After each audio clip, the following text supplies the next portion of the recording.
What's up, folks? Welcome back to the podcast. I'm Carson Wagner. If you haven't already, please like, subscribe, turn on notifications, comment. If you have a question, you can also email me at thecarsonwagnershow@gmail.com. And if you want to get emails every time I drop a new episode, you can go to thecarsonwagnershow.substack.com and sign up there to get emails.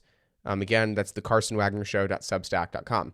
So, without further ado, we're talking about foreign policy again today, and it's for good reason, because there are a lot of people around the world who have legitimately lost their minds, and those people just happen to be in positions of power. I'm speaking specifically about Maduro, not to name any names, but Nicolas Maduro, and now the Ayatollah of Iran, who is legitimately crazy, like all of them. And he is killing a ton of his people because they're protesting his tyrannic, theocratic dictatorship. So that's kind of what's going on. And Trump is threatening U.S. involvement. So there's a lot at stake here. There are people on both sides of the, both sides of the conservative movement, both sides of the political sphere, both sides of the aisle, saying that we shouldn't get involved and we should get involved, and the debate is raging. I know Trump has been pushing to get involved. J.D. Vance specifically has been pushing to not get involved. So here's my hot take on all of this. I think America should act decisively with military force and do it now. And I'm going to explain all of that. So just stick around. I'm going to explain all of that. All right. So first off, some context. As of today, January 14th, 2026, there are at least 2,586 confirmed Iranian deaths, according to the Human Rights Activist News Agency. There are a ton of unconfirmed deaths. So the Iranian government shut off internet access. The regime shut off internet access. They're conducting mass arrests, so it's very hard to get information out of Iran about what's going on. We know there are millions of protesters in the streets. That's about it. But some sources from inside, again, this is unverifiable, but some sources are estimating the death toll so far of people killed by the Ayatollah's security forces could be as high as 12 to 20,000 people. Either way, this is the largest massacre in Iran since the 1979 revolution. Today, Iran's judiciary chief announced swift trials and executions of detained prisoners, so they're killing a bunch more people, and the killing has just got to stop. President Trump warned them, execute people, and we will take very strong action. Well, they're executing people, so it's time to keep our word. It's time to take very strong action. But let me just be blunt here. Everything we do as Christians, including politics, needs to be approached from, what would God's will be in this situation? And this isn't primarily about nuclear weapons or oil. This is about murder on a mass scale happening in Iran of peaceful protesters who are trying to escape a tyrannical dictatorship from a very, very evil man. This is about genuinely just the image of God being mass slaughtered in the streets of Iran, which is obviously a great, great evil. Genesis 1:27 says that every person is created in God's image. When Iranian forces shoot protesters in the head, run them over with vehicles, and beat them to death, they're attacking the Imago Dei itself. Not to mention the fact that murder is condemned and obviously sin under the Ten Commandments. Proverbs 31:8-9 commands us, quote, speak up for those who cannot speak for themselves, for the rights of all who are destitute, end quote. The Iranian people literally cannot speak. Their internet is cut, their phones don't work, and they have no way to get outside their country. We must speak for them, and we must defend them. Some will say, well, we're called to be peacemakers, and I hear this a lot from the softer evangelical side of Christianity. That's true. We are called to be peacemakers on the personal level and on the national level. But every serious Christian thinker, from Augustine to Aquinas to C.S. Lewis, understood, obviously, that a lot of the time making peace requires stopping evil with force before it gets too big and unmanageable and completely ends peace itself. Now, the criteria for just war are clearly met in this situation with Iran. Just cause. So there's about 4 criteria, and critics will disagree with me on this. Some critics will disagree with me on this, but most will agree there's about 4 criteria. We need to have just cause. If we're going to go into a war, we need to have just cause for it. We need to have the right authority to do it. We need to have proportionality with the actions we take. So we can't nuke a country just because a dictator said something mean to us. And it needs to be a last resort. It needs to be the very, very last resort of diplomacy. We need to try everything to avoid killing a ton of people. But it is an option on the table. So the just war criteria are clearly met here. We have a just cause. If we went into Iran and used military force, we would be stopping a government from massacring its own citizens. We have the right authority. The president has constitutional authority to wage war. We have proportionality. Targeted strikes would save thousands of lives, and taking out the Iranian leadership with minimal, outside loss of life would be perfect. It would work beautifully. And it is the last resort. We have tried sanctions, we've tried warnings, and we've tried diplomacy. All of them have failed. Augustine wrote that love does not preclude a benevolent severity. Sometimes, actually, a lot of the time, the most loving action to take is standing between a murderer and his victim. And, that's the Bible commands us, greater love hath no man than this, that he lay down his life for his friend. Luke 12:48 says, from everyone who has been given much, much will be demanded. America has been given the most wealthy and most powerful military and government in history, and Iranian people are being slaughtered wholesale and begging us to use it to save their lives. So, this is morally right. As Christians, it is morally right to go into Iran and use military force to stop the wholesale slaughter of innocent protesters. Period, full stop, across the board. If you disagree with that, you can give me your argument down in the comments. I would love to hear it. I don't see any legitimate way out of that. Okay, so that's the first thing. The second thing is that this isn't just morally right, it is strategically essential. For 45 years, Iran has been the world's leading state sponsor of terrorism. They fund Hezbollah, Hamas, and militias all across the Middle East, full of Islamic radicals. American soldiers have been killed by Iranian-made weapons many, many times. Just last June, we had to bomb 3 Iranian nuclear facilities in Operation Midnight Hammer because they were months from getting a nuclear bomb. And yeah, I don't know about you, but I don't want Islamic radicals conducting jihad on a regular basis to get a hold of a nuclear bomb. I have a feeling that would not be well for the world. Any of the world, even the people on their side. I don't think that would be good for anybody. And again, disagree with me if you want, but you don't understand what's going on. These people will stop at nothing. They've shown that. They've flown planes into our buildings. They could routinely conduct knife attacks in the UK, and they shoot places up. They believe doing this is worship to Allah. So yeah, we should give them the biggest weapon possible and the most powerful weapon possible? No, not at all. So Operation Midnight Hammer was the right call, and we successfully prevented them from getting nuclear weapons. Now things are heating up again, and we need to step in once more.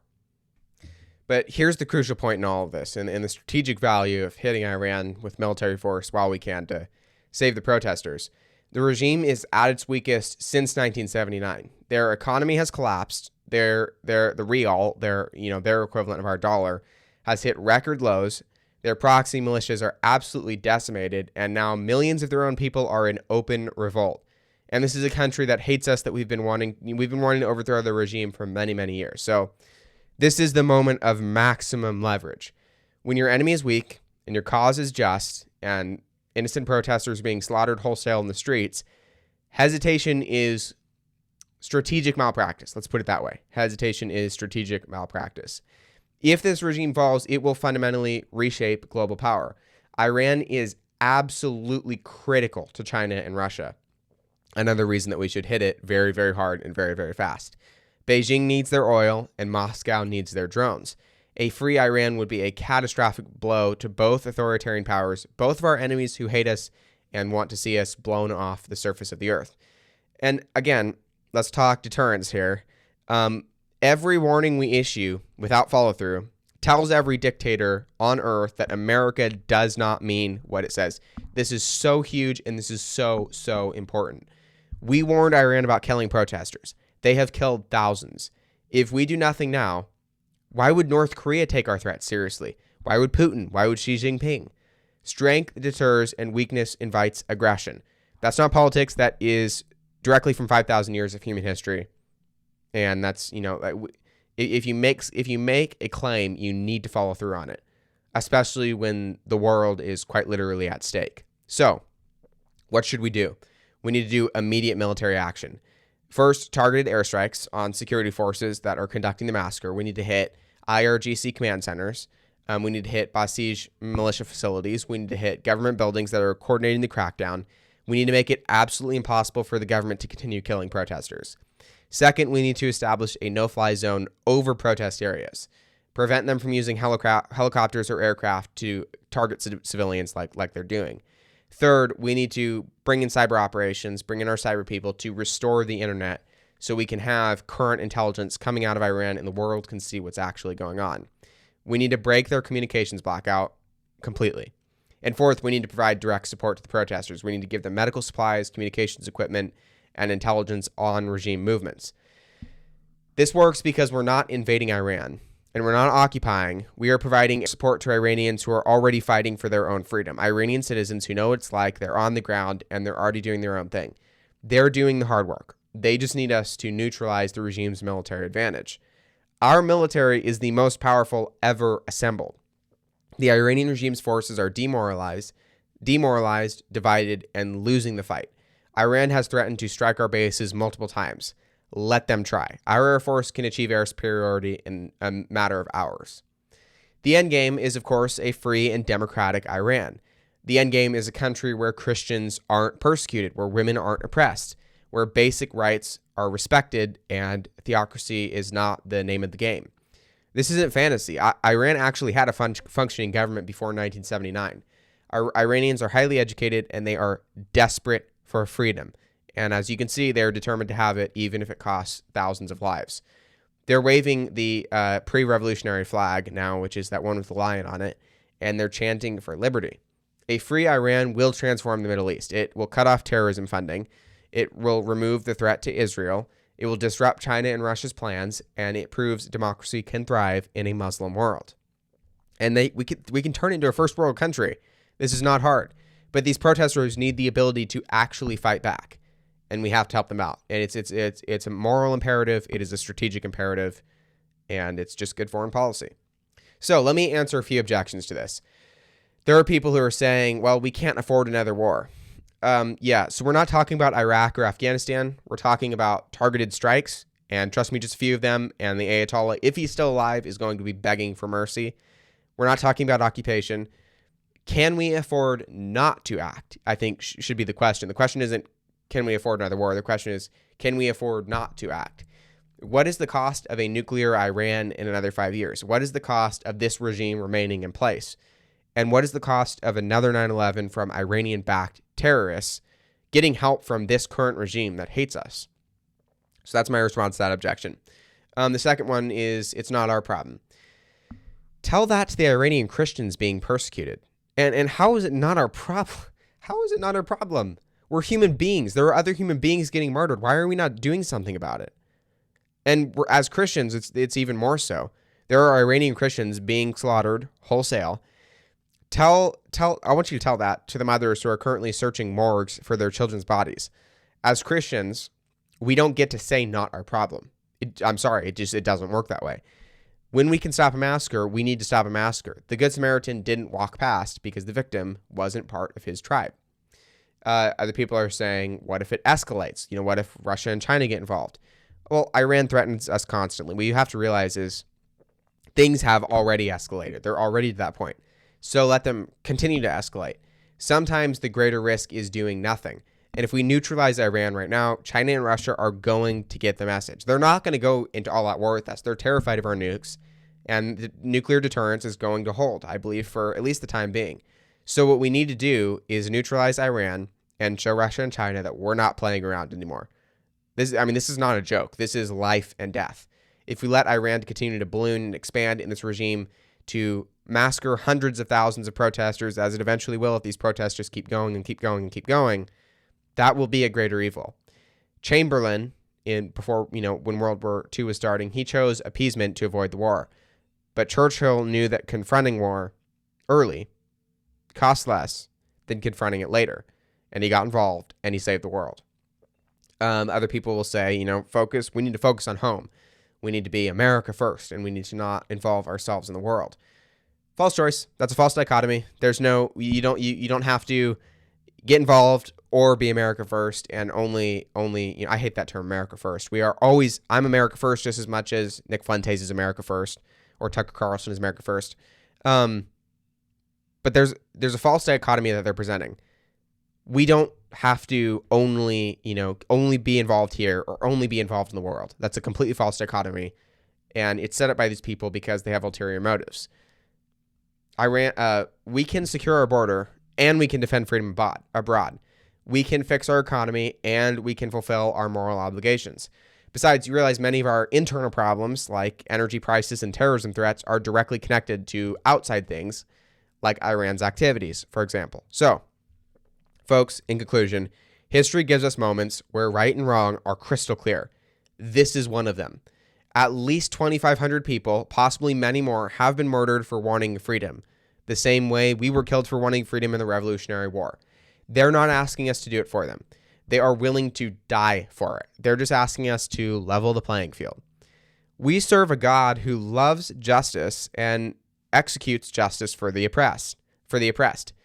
Doing that justice requires serious courage, and it requires a backbone, and it requires being willing to pay a price to protect the innocent. America stood against Nazi genocide.